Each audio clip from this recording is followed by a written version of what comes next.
Pemirsa, anak yang berkonflik dengan hukum AG dituntut 4 tahun hukuman pidana pada kasus penganiayaan terhadap David Ozora. Apakah tuntutan JPU ini sudah sesuai dengan harapan kuasa hukum kedua belah pihak? Telah bergabung bersama kami melalui sambungan Zoom Birawa Arifi, kuasa hukum anak AG dan juga pengamat hukum pidana Asep Iwan Iriawan. Kang Asep, Mas Birawa, selamat malam. Selamat malam Mas Birawa, selamat Wafi. Ya. Selamat malam Mbak, selamat malam Kang. Baik, Mas Birawa, ini karena sidangnya berjalan dengan tertutup, bagaimana bisakah Anda menceritakan suasana seperti apa? Benarkah suasana memanas di ruang sidang karena terjadi lempar tanggung jawab antar para pelaku?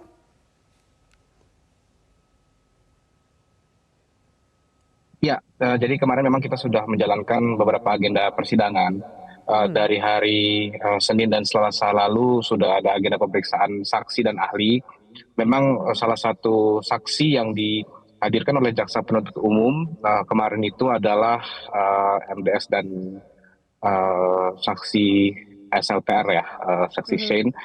Di situ memang terdapat beberapa penyampaian dari masing-masing saksi yang menjelaskan kejadian di lokasi sesuai dengan versi mereka masing-masing. Namun di sini memang tugas kami pada pokoknya adalah mencoba untuk mencari fakta sesungguhnya untuk bisa menjaga dan juga melindungi kepentingan anak agar semua kebenaran ini bisa terungkap sesuai fakta yang berlaku.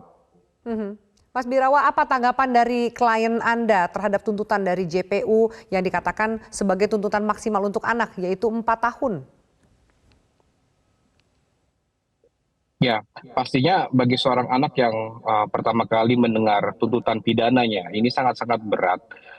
Kalau boleh terus terang juga tadi walaupun ini sidang tertutup, namun kami sampaikan juga di sini ketika anak AG mendengarkan dan memahami apa yang dituntut terhadap dirinya, ini sangat-sangat berat bagi anak dan sempat emosional juga tadi ketika anak AG Halo, Mas Birawa? JPU. Halo. Mohon maaf, sambungan telekomunikasi Halo. tadi sempat terputus. Bisa Anda jelaskan memang berat ini untuk anak AG, lalu? Ya, ini sorry Mbak, saya masih di jalan. Jadi memang di sini pada pokoknya anak AG memahami tuntutan yang dibacakan terhadapnya dan kami juga selaku kuasa hukum menghormati tuntutan yang disampaikan oleh JPU dan kami sekarang sedang mencoba menyusun nota pembelaan yang akan kami sampaikan besok di sidang berikutnya. Ya. Baik, Kang Asep, saya minta tanggapan Kang Asep. Kita kawal kasus ini dari awal terjadi sampai sekarang sudah masuk ke persidangan. Khusus untuk anak AG ini, bagaimana Kang Asep melihat tuntutan termasuk juga pasal-pasal yang diambil oleh jaksa untuk menuntut anak AG? Ya, karena ini anak BKDH itu berkonflik dengan hukum, sudah tentu pengaturannya diatur dalam sistem peradilan anak. Nah, di peradilan anak itu dikenal ada pidana pokok, diantaranya penjara. Nah, penjara ini harus setengah dari tuntutan pidana dewasa. Nah, karena dituntutnya 355, 12 tahun berarti maksimalnya 6 tahun. Kalau 6 tahun dapat 4 tahun itu lebih dari sama dengan 2/3. Cukup tinggi kan. Tapi sekali lagi itu baru tuntutan JPU ya. Sekali lagi kita hormati. Kita belum dengar pledoi atau pembelaan besok dari anak BKDH atau dari penasihat hukumnya ya. Kenapa yang bersangkutan itu 4 tahun dan yang bersangkutan minta apa gitu kan, apa minta diringankan atau minta sama ya terserah, besok penasihat hukum yang akan menyampaikan pembelaannya. Nah, soal sekarang JPU menuntut 4 tahun ya haknya itu di bawah tuntutannya maksimalnya 6 tahun karena pokoknya untuk dewasa 12 tahun. Jadi saya pikir tuntutan sampai kalau penuntut umum ini artinya belum kata akhir, masih nanti hakim ya bisa lebih, yang jelas tidak boleh lebih dari 6 tahun kan, yang jelas bisa sama 6 tahun, bisa di bawah 6 tahun, atau bisa sama, atau bisa di bawah 4 tahun. Kang Asep sebagai pengamat yang juga mencermati jalannya proses hukum yang terjadi, jaksa mengatakan anak AG ini terbukti bersalah bahkan juga terlibat dalam penganiayaan berat terhadap David Ozora. Dari kacamata Kang Asep sendiri ini seperti apa? Karena ada 3 pihak yang saat ini dianggap menjadi pelaku penganiayaan berat terhadap David, Kang Asep. Ya, yang pertama memang ada pelaku utamanya tuh M kan, ini kan ada, saya tidak berani nyebut identitas karena memang nggak boleh tuh, sebenarnya identitas disebut tuh nggak boleh, hati-hati tuh karena apalagi usianya di bawah 18 tahun, yang bersangkutan kalau nggak salah 15 tahun. Nah, ketika masing-masing punya peran dan ini didakwakan dengan turut serta, ya sekali lagi turut serta, dan pelaku utamanya adalah si M ya yang udah termasuk kategori di atas 18, ya saya kira masing-masing harus mendapat ganjaran perlakuan karena kalau lihat kita pemberitaan atau persidangan yang itu memang tertutup, tapi kita ngikutinya sekarang di luar ya, bahwa sebelumnya beredar misalkan bahwa ada komunikasi yang dilakukan oleh anak BKDH ini, ya saya Ya. pikir 4 tahun pasti bagi pelaku korban itu adalah cukup. Tadi dikatakan penasihat hukumnya, tentu bagi penasihat hukumnya BKDH yaitu Mas Birawa pasti berat gitu kan. Nah saya sebagai yang orang berpengalaman, memang kalau tuntutannya segitu untuk anak-anak yang berperilaku, sekali lagi ya, katakan kategori narkotik ya BKDH itu, ya memang cukup berat hukuman segitu, itu tuntutan segitu. Ya, ya, baik. Mas Birawa, versi kalau tadi Anda sempat mengatakan suasana memanas karena terjadi saling lempar tanggung jawab gitu. Versi dari anak AG itu seperti apa? Ya, di sini karena memang kita harus menjaga prinsip sidang yang tertutup karena melibatkan anak sebagai pihak yang terlibat, anak yang berkonflik dengan hukum. Pokok perkaranya kami mohon maaf belum bisa berkomentar banyak. Ini nanti pasti akan kami sampaikan semua fakta-fakta dan juga argumentasi dari pihak anak AG, dan ininya kami akan sampaikan besok saat pembacaan nota pembelaan. Dan pastinya ini semua akan terang benderang juga, akan muncul juga ketika putusan akhir telah dibacakan oleh pengadilan nanti. Oke, baik. Mas Birawa dan Kang Asep, kita harus jeda. Nanti saya minta tanggapan terutama dari kuasa hukum anak AG, Mas Birawa, mengenai tanggapan dari kuasa hukum David Ozora. Selengkapnya sesaat lagi. Ya, pemirsa, baik, kita lanjutkan. Mas Birawa, saya minta tanggapan Anda atas komentar atau respon dari penasihat David Ozora, Melissa Anggraini, yang mengapresiasi tuntutan jaksa penuntut umum yang menuntut AG dengan hukuman pidana 4 tahun. Tuntutan jaksa ini dianggap sudah maksimal untuk AG yang saat ini juga berstatus anak di bawah umur. Tanggapan Anda? Ya, tentunya kami menghormati apa yang disampaikan oleh kuasa hukum dari Ananda David, karena memang ini betul ini adalah hukuman maksimal yang dapat dijatuhkan kepada seorang anak ya. Namun di sini pastinya kami selaku kuasa hukum anak AG akan berusaha terus agar ini argumentasi dan semua pembelaan yang bisa disampaikan untuk dapat menjaga kepentingan terbaik anak bisa tercapai, yang nantinya akan kami sampaikan juga di nota pembelaan kami pada sidang besok. Besok ya.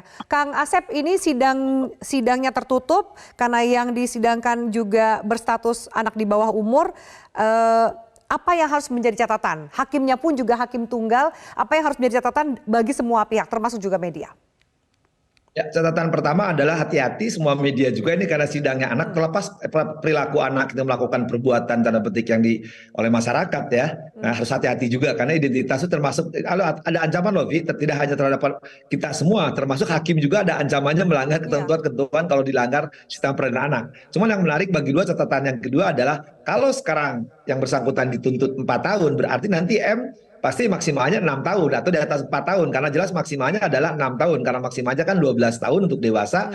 Kalau ini pasti terbukti juga karena udah ketahuan pendakwaannya adalah dengan penyertaan 55 Yunto 355. Kalau JPU yakin dengan 355 dan di 55 kan, kalau yang sekarang 4 tahun otomatis tanpa sebelum disidangkan yang pasti di atas 4 tahun. Nah, kalau mereka maksimal pasti 6 tahun gitu. Kalau memang turun dikit paling 5 gitu. Kecuali kalau nanti di putusan ini turun, berarti nanti tidak akan di bawah yang ini kan. Nah, itu yang memang penting. Yang lebih penting lagi, nanti mungkin fakta-fakta ini akan terungkap karena sidangnya waktu putusan itu memang terbuka kalau putusannya. Jadi saya kira kalau putusan mungkin kita bisa melihat apa pertimbangan hakim ketika menjatuhkan, ya terlepas apakah nanti besok pembelaannya dipertimbangkan, pledoi dari Mas Birawa dan kawan-kawan ya, atau juga dari tuntutan. Apakah hakim akan, tadi saya katakan, akan menambah atau sama atau lebih kurang. Mungkin faktanya kita akan, walaupun sidang tertutup, besok ketika hari berapa lusa kemudian ya, kita akan tahu bahwa putusannya kenapa yang bersangkutan nanti hakim menjatuhkan entah sama 4 atau 5 gitu. Tapi saya duga kalau turut serta dia adalah pelaku, ya kalau maksimalnya 6 mungkin di bawah 6. Baik, tapi bisa saja hakim memutus di atas dari tuntutan JPU ya, Kang? Ya, maksud kan ini kan dewasanya 35 itu 12 tahun. Berarti kalau anak-anak itu kan setengah sesuai pasal 81 berarti ayat 6 2. tahun. Berarti maksudnya 6 tahun. Nah, kalau 6 tahun berarti hakim kalau lebih dari 4 tahun ya bisa 5, bisa 6. Hitungannya di situ antara 4 dan 6 intervalnya. Baik, antara 4 tapi sampai 6. mungkin juga turun.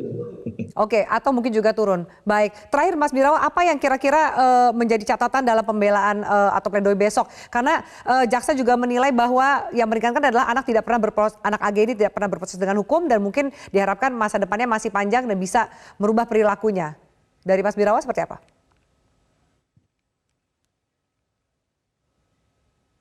Ya, pastinya dari setiap unsur yang disampaikan dalam tuntutan itu akan kami jawab. Dan akan kami sampaikan juga argumentasi serta bukti-bukti yang kami miliki untuk dapat memastikan bahwa anak AG ini juga mendapatkan putusan ya yang seadil-adilnya. Tidak hanya sebagaimana oleh jaksa penuntut umum dalam tuntutan, namun juga pertimbangan-pertimbangan yang akan kami sampaikan dalam nota pembelaan. Tapi pastinya di sini kami juga berharap agar seluruh pihak yang terlibat, tidak hanya kepada jaksa penuntut umum, tapi juga di pengadilan ini dapat bisa mempertimbangkan ketentuan yang berlaku terhadap Undang-Undang Perlindungan Anak dan juga sistem peradilan pidana anak, khususnya terhadap prinsip kepentingan terbaik bagi anak yang harus dijaga dan dicapai dalam pemeriksaan pidana anak. Baik, Mas Birawa, Kang Asep, terima kasih banyak. Kita ikuti terus bagaimana jalannya proses ini dari pledoi sampai kemudian putusan hakim. Terima kasih Kang Asep, Mas Birawa atas waktu dan diskusi kita di Prime Time News pada malam hari ini.